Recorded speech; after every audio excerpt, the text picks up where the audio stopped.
Hello everyone, this is Kat and welcome back to My Hero Academia Podfics.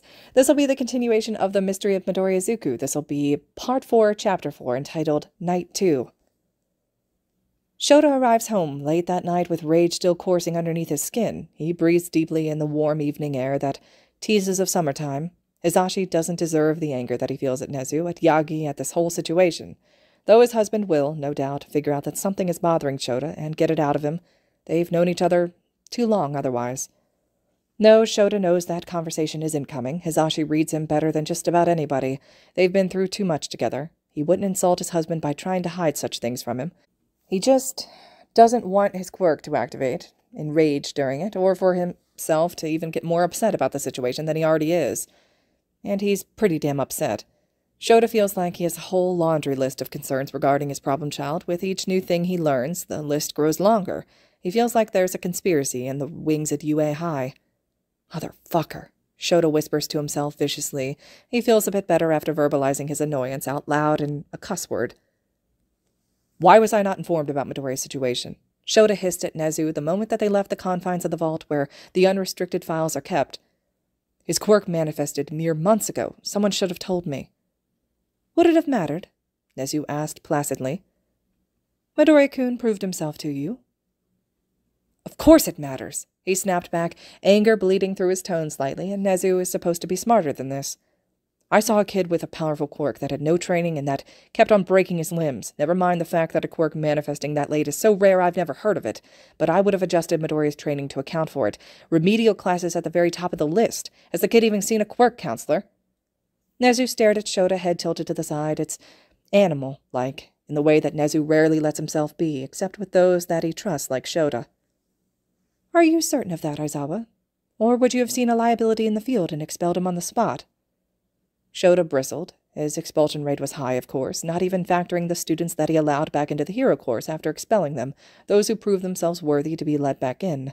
The small size of the third and second-year classes more than proved that many of those expulsions that actually stuck. Nezu had never had a problem with them before. He knows Shouta's a taskmaster. More importantly, he understands why. Nezu knew Shirakumo, along with the other students and the heroes that were gone too soon. Heroics is a dangerous industry, and UA and other hero schools walk a fine line between making heroes and making child soldiers. Not that the Hero Public Safety Commission actually understands that much. He knows why Shouta does what he does. He knows it, so why is Midoriya different? You never argued with my expulsions before. You know that I don't give them out of hand either.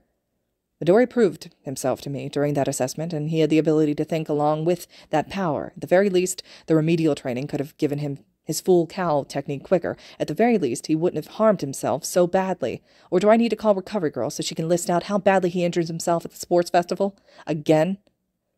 Midoriya's right hand will never be the same again. His fingers will remain ever so slightly crooked. He still wears the compression sleeve on his arm. Shouta's stomach twisted. It could have been prevented, maybe, if he'd known. They stood at an impasse. Shouta's anger simmered under his skin, and Nezu stared up at him thoughtfully. There were other considerations as well, the principal said finally.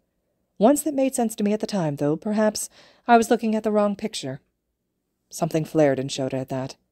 The only picture you should have been looking at was the welfare of a student with a reckless streak a mile wide, and a quirk that destroyed his body the first time he used it.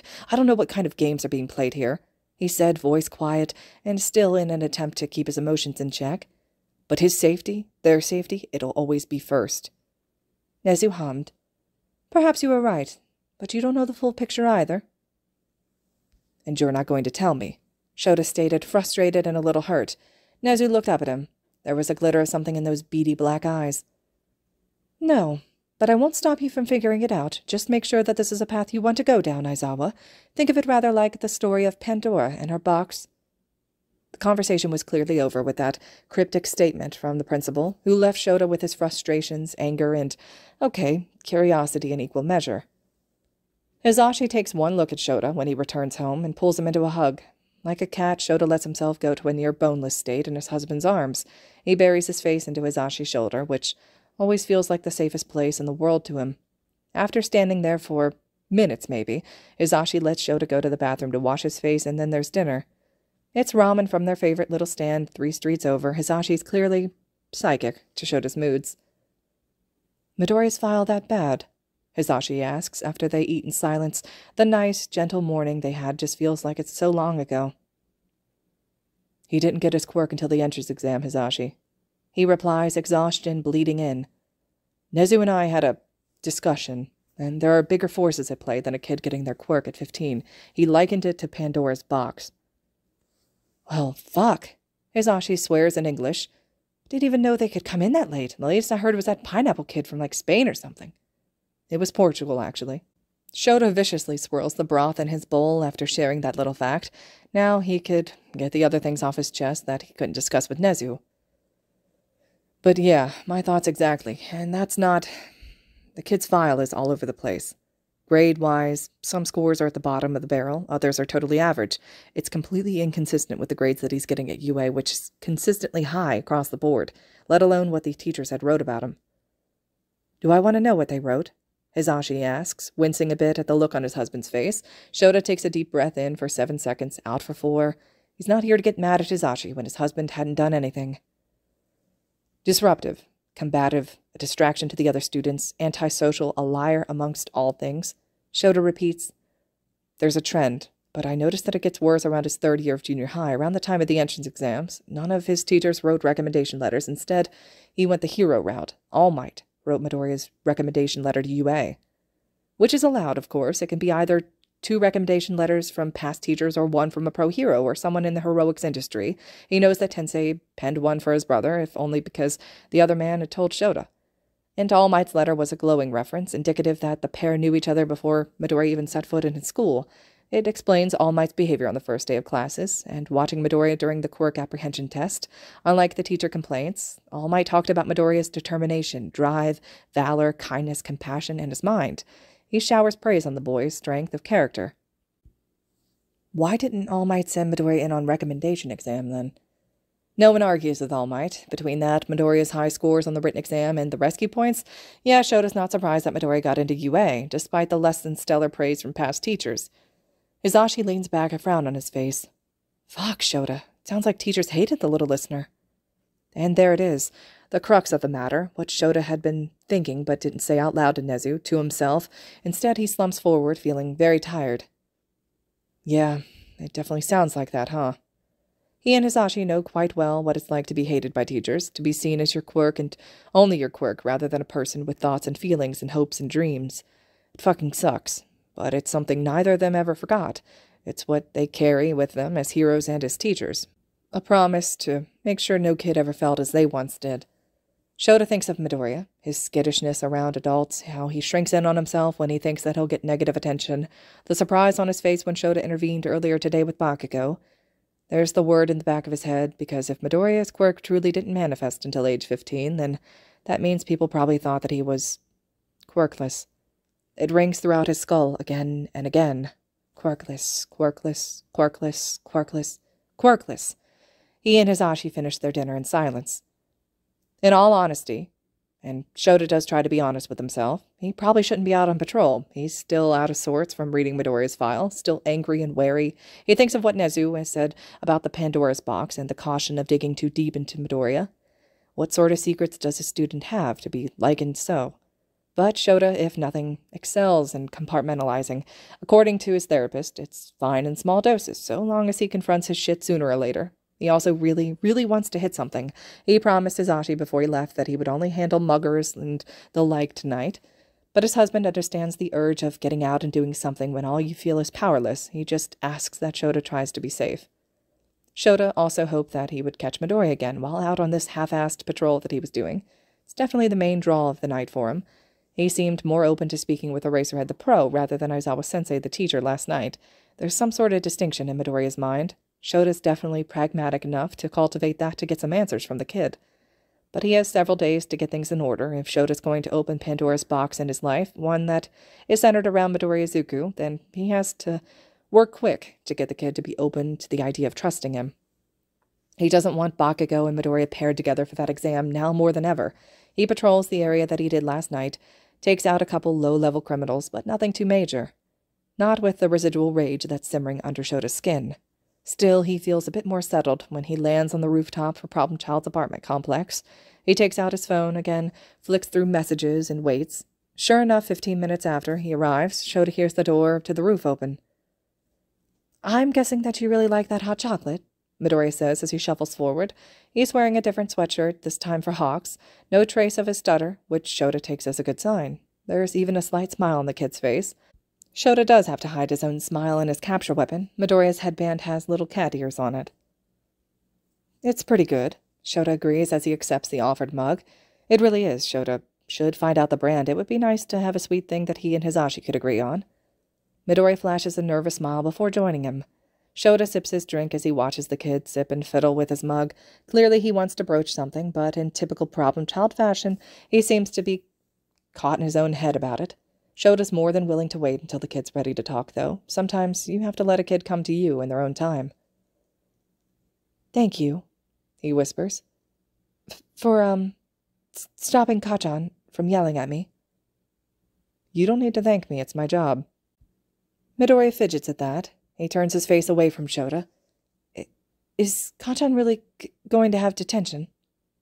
Shouta remembers being 15 and angry at the world, telling off some Hero Course kid who was picking on a management student when Nezu, the heroics teacher, had found them and gave the Hero Course kid detention. "Is it really going to stick?" he demanded. He played this game before with teachers. It never stuck. So is UA going to be different or more the same? And there was something like understanding in Nezu's eyes. "I'll make sure of it." Shouta knows how Nezu felt now, hearing that question coming from Midoriya's mouth. "He has several more days of it with Power Loader. No one should be using their quirk like that in the classroom, at least not purposefully. Accidents happen, of course, but it's clear that he was doing it on purpose. Schools have policies to discourage it in classrooms, but unfortunately it doesn't mean that they're actually followed." Shouta thinks of his own youth, being chased through back alleys and bloodied knuckles. He thinks of taunts and jeers and aching loneliness that never really went away until UA. He looks at Midoriya, whose shoulders are around his ears, fingers fidgety and nervous. He looks at this kid, thinks of warnings of Pandora's box, and makes a choice. Damn the consequences. Many of my teachers didn't do so, though, especially when a student has great quirks for being a hero. Then suddenly they would turn a blind eye or conveniently go deaf, especially if they were bullying kids with a less great quirk, or me. Midoriya freezes at that, slowly, and he turns to face Shouta with wide green eyes. "But," Shouta shares from where he's perched, fingers wrapped around the warm mug, "I still put myself between the bullies and the other kids. I could erase their quirks, and I didn't care if they called me names or if I got in trouble with the teachers, and I got in trouble with teachers for existing. With a quirk like erasure, no one liked me or wanted me around them. Between that and my personality, life before UA wasn't kind. When I became a teacher, I promised to myself that I'd be better than what I had growing up to my students." It's an admission of vulnerability and honesty that Shouta doesn't often share with his kids. They need stability. They need him strong and unbending, not like All Might, but they still need him to be someone that they can look to and believe that things can work out. But he thinks of Midoriya's unrestricted file, and he thinks of the kid himself, and he hears the whispers of his suspicion in the back of his head. He knows that Midoriya didn't have teachers to trust or rely on. Shouta knows that feeling well, intimately. He had never much reason to trust most adults growing up either. When had he forgotten how that felt? Midoriya reminds him of Oboro. He reminds him of All Might. He also reminds Shouta of himself before he had Hisashi or Nomuri or Oboro as well. Maybe that's why, most of all, this particular problem child is a problem child. Shouta was a problem child once as well. For the second time in 24 hours, Midoriya looks a bit perplexed, like there's been a seismic shift in his understanding of the world, and he doesn't quite know how to handle it. So he barrels forward in that tried-and-true, patented problem child way of his, the words bursting forth swayed by the need to do action more than sharing his pain with his teacher. It's frustrating to me when people think like that, like there are good and bad quirks. Any quirk, I think, could be great for being a hero, but... Midoriya pauses as if trying to figure out the words that he wants to say. "I wouldn't wish it on anyone. And I get it. I got between the bullies, too, because everyone's important. And all my life, I haven't met someone who wasn't. And it makes me mad, I think, that people can be so cruel, so casually. There's people who make choices and decisions, and they're not always great, but people are messy and complicated and amazing, and I want to be a hero because I want to make the world a place that could be a little kinder. A world where the name Deku can bring hope to people that they call worthless." His voice cracks a little on that word. Midoriya's eyes overflow with tears that he scrubs on the sleeve of his hoodie. And I'm so sorry you went through that, because it really fucking sucks. They sit in silence for a few minutes, Shouta waiting until Midoriya composes himself before he speaks. And you went through it a lot, didn't you, kid? There's a long pause. Green curls bob in a nod as he sniffles. Yeah. Shouta decides not to push tonight. Tomorrow maybe he'll ask about Bakugo. Right now, he'll take it the win that he got. Instead, he rests a hand on Midoriya's shoulder and lets out a breath of relief that the kid didn't flinch away from its touch. I want you to know that I'm going to make the swap between Bakugo and Todoroki permanent. Are you okay with that? Midoriya's head snaps up, eyes searching for something on Shota's face. He doesn't know if the kid finds it, but he nods. Kajan might get mad. Controlling his temper is something that Bakugo needs to learn anyways, Shouta says. And if your muttering bothers him so much, then it's logical to make the move. Todoroki doesn't seem to mind it. Nor does the rest of the class, but Shouta won't bring that up either. Midoriya flushes a little, color blooming across his cheeks. He has to swallow a chuckle. He's not quite as invested into the romances of his students as his fellow teachers are.